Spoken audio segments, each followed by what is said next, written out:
हमारी संस्कृति, हमारे संस्कार सदा रहें हमारे साथ। सब्सक्राइब करें तिलक। पितामह यदि पहले ही अर्जुन से युद्ध में उलझ गए तो बाकी सारे पांडव कौरव सेना का संहार करते रहेंगे।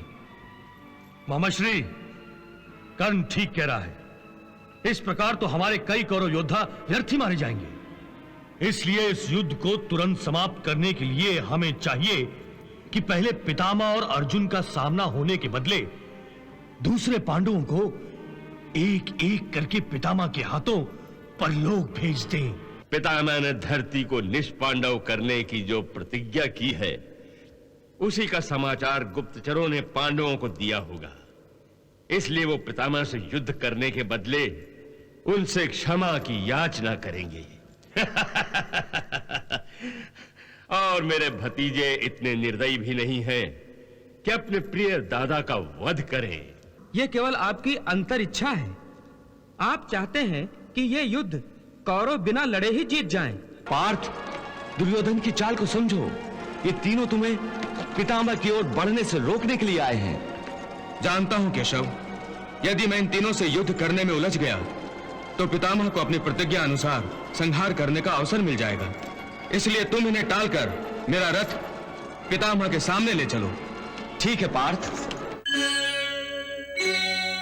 पितामह ने पांडवों का वध करने का निर्णय अवश्य लिया है, परंतु इसे शीघ्र ही सफल बनाने के लिए हमें भी उचित रणनीति बनानी चाहिए। हाँ भांज, क्योंकि द्यूत और युद्ध में सबसे बड़े शस्त्र बुद्धि और चतुराई होते हैं, और इन शस्त्रों पर युद्ध में जाने से पहले धार लगाना आवश्यक होता है। तो फिर आप ही अपने कुटिल दिमाग से बताइए, कल हमें युद्ध में क्या करना चाहिए? भांजे, मैं तो कहता हूं कि पितामह का सामना सबसे पहले अर्जुन से होने दो। उसका वध हो गया तो शेष चारों पांडवों को परलोक पहुंचाना आसान होगा। नहीं मामाश्री, नहीं। यदि अर्जुन का सामना पितामह से हुआ तो यह युद्ध लंबा खिंच जाएगा, क्योंकि अर्जुन ही एक ऐसा पांडव है जो पितामह के तीरों की आंधी को रोक सकता है। पितामह यदि पहले ही अर्जुन से युद्ध में उलझ गए तो बाकी सारे पांडव कौरव सेना का संहार करते रहेंगे। मामाश्री, कर्ण ठीक कह रहा है। इस प्रकार तो हमारे कई कौरव योद्धा व्यर्थ ही मारे जाएंगे। इसलिए इस युद्ध को तुरंत समाप्त करने के लिए हमें चाहिए कि पहले पितामह और अर्जुन का सामना होने के बदले दूसरे पांडवों को एक एक करके पितामह के हाथों परलोक भेज दें। परलोक। तो मामाश्री, कल युद्ध भूमि पर हम यही युद्ध नीति अपनाएंगे।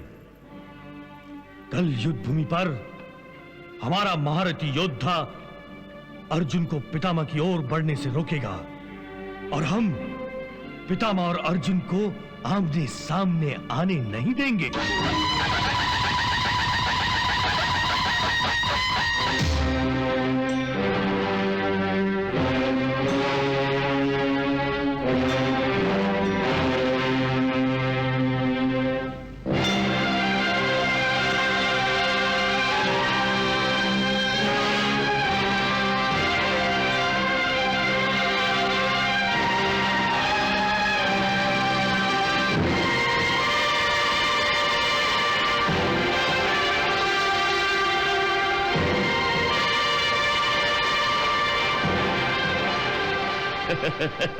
संजय, आज युद्ध आरंभ होने में इतना विलंब क्यों हो रहा है?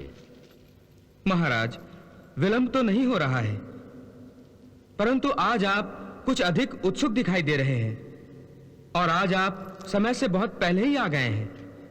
इसलिए आपको विलंब का आभास हो रहा है। वैसे अब युद्ध आरंभ ही होने वाला है। नहीं संजय, नहीं। मुझे तो ऐसा लग रहा है कि आज युद्ध ही नहीं होगा। पांडव युद्ध नहीं करेंगे। क्यों महाराज? पितामह ने धरती को निष्पांडव करने की जो प्रतिज्ञा की है, उसी का समाचार गुप्तचरों ने पांडवों को दिया होगा।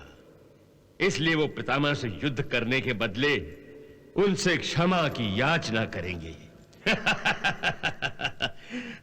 और मेरे भतीजे इतने निर्दयी भी नहीं हैं कि अपने प्रिय दादा का वध करें। महाराज, यह केवल आपकी कामना है, यह केवल आपकी अंतर इच्छा है। आप चाहते हैं कि यह युद्ध कौरव बिना लड़े ही जीत जाएं, और इस युद्ध में कौरवों को किसी प्रकार की हानि न उठानी पड़े। परंतु आपकी इच्छाओं के विरुद्ध युद्ध तो आरंभ होने जा रहा है। श्री कृष्ण ने शंखनाद के लिए अपना शंख उठा लिया है।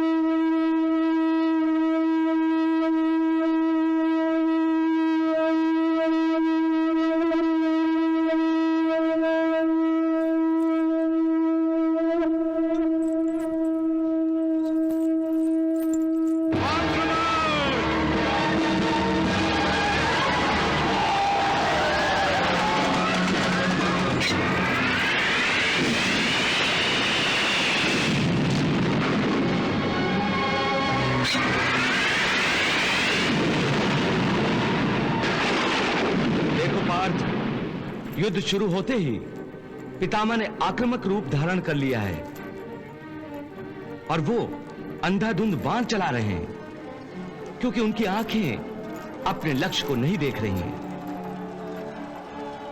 हां पार्थ, उनकी आंखें केवल तुम्हारे रथ की प्रतीक्षा कर रही हैं और उनका शरीर तुम्हारे बाणों के स्वागत के लिए उत्सुक हो रहा है। जानता हूं केशव, आज वो कठिन घड़ी आ गई है जिसको मैं आज तक टालता आ रहा था।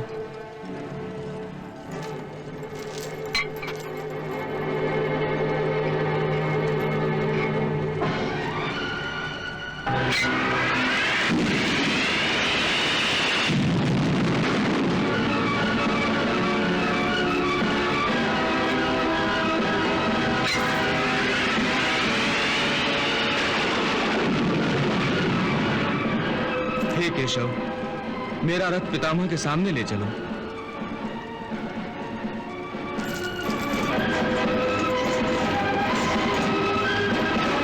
श्री दुशासन, महाराज शल्य, आज हमें अपने कल तय की हुई रणनीति के अनुसार अर्जुन पर प्रतिबंध लगा देना चाहिए। किसी भी परिस्थिति में उसे पितामह के सामने जाने से रोकना चाहिए। पितामह और अर्जुन का युद्ध होने से पहले चारों पांडवों का वध होना अति आवश्यक है। इसलिए जाइए, जाकर अर्जुन के मार्ग में बाधा बन जाइए। जाइए। अच्छी बात है भांजे, चलो। जो आगे बढ़ना श्री, चलो।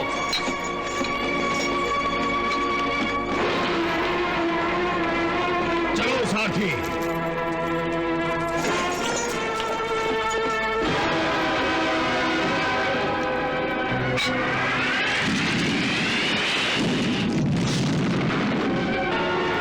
चलो सारथी।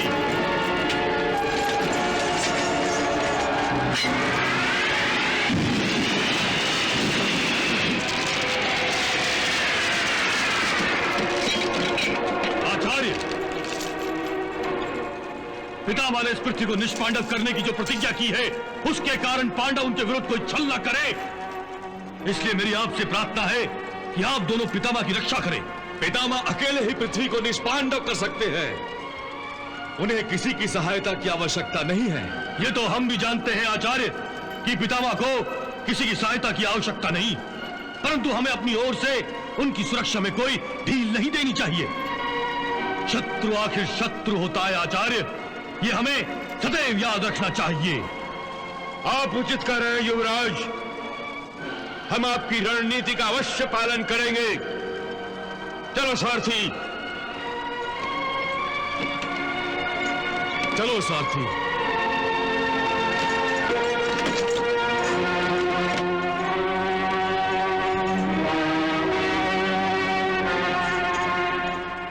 पार्थ, दुर्योधन की चाल को समझो। ये तीनों तुम्हें पितामह की ओर बढ़ने से रोकने के लिए आए हैं। जानता हूं केशव, यदि मैं इन तीनों से युद्ध करने में उलझ गया तो पितामह को अपनी प्रतिज्ञा अनुसार संहार करने का अवसर मिल जाएगा। इसलिए तुम इन्हें टालकर मेरा रथ पितामह के सामने ले चलो। ठीक है पार्थ। अर्जुन, भाग रहे हो? अरे काय रण छोड़कर भाग रही था तो रण में आए ही क्यों थे? मामा श्री, जिसका सारथी ही रण छोड़ हो वो तो रण छोड़कर भागेगा ही, पर हम तुम्हें जाने नहीं देंगे अर्जुन। अर्जुन, क्षत्रिय योद्धा तो दुश्मन की ललकार सुनते ही कांप उठते हैं और तुम पीठ दिखा रहे हो। सोच क्या रहे हो अर्जुन? हमसे युद्ध करो, युद्ध। भांजे, विश्व का सर्वश्रेष्ठ धनुर्धर अपने शत्रुओं की ललकार सुनकर भागा जा रहा है।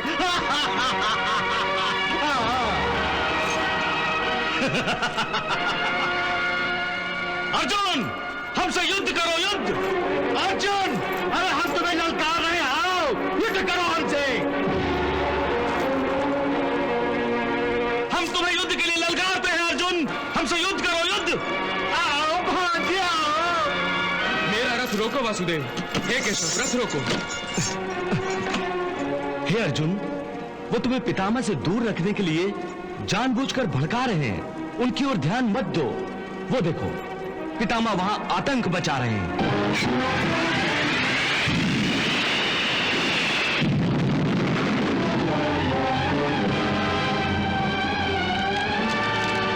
परंतु केशव, जब कोई युद्ध के लिए ललकारता है तो एक क्षत्रिय पीठ नहीं दिखाता। इसलिए पहले इनसे निपट लेने दो, फिर पितामह से युद्ध करूंगा।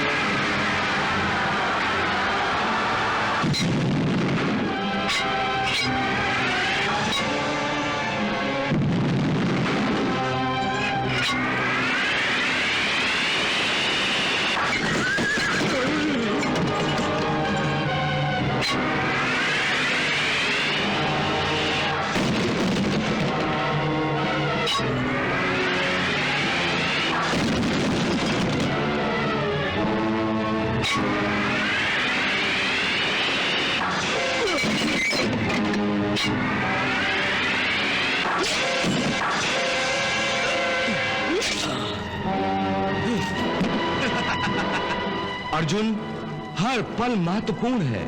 तुम्हारा समय नष्ट करने का अर्थ है पितामह को अपनी प्रतिज्ञा पूरी करने का अवसर देना। नहीं केशव,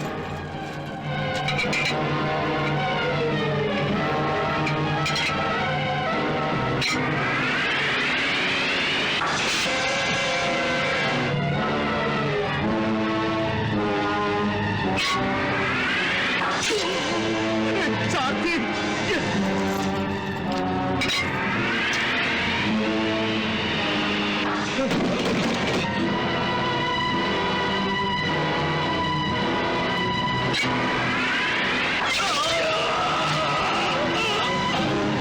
अर्जुन!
दुशासन, यदि मैं चाहूं तो इसी समय तुम्हारा सर तुम्हारे धड़ से अलग कर सकता हूं।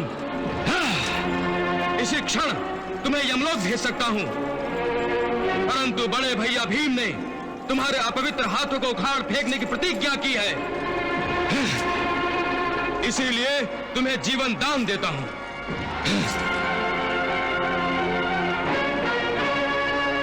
हे केशव, मेरा रथ पितामह के सामने ले चलो।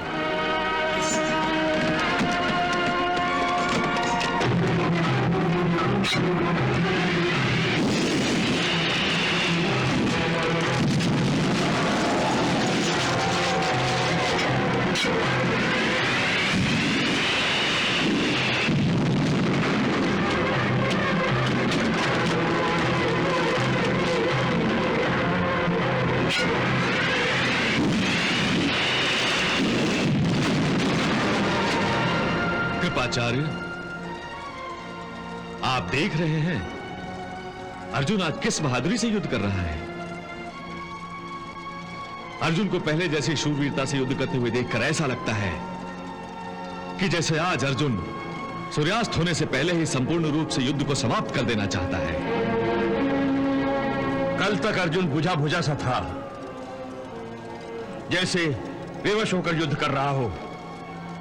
लगता था जैसे बाण चलाना ही भूल गया है।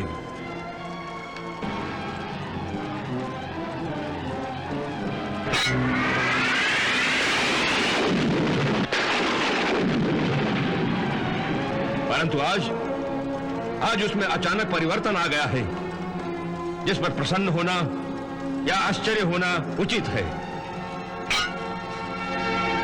परंतु आचार्य, अपने शिष्य को सिखाई हुई धनुर्विद्या का सफल प्रयोग करते हुए देखकर आप प्रसन्न होने के बदले चिंतित हो गए हैं। आचार्य, मुझे चिंता ही नहीं बल्कि भय भी है कि अर्जुन आज जिस भीषण आक्रमण पर उतर आया है, उसे देखकर ऐसा लगता है कि महाबली अर्जुन ने आज गंगानंदन भीष्म का वध करने का संकल्प कर लिया है।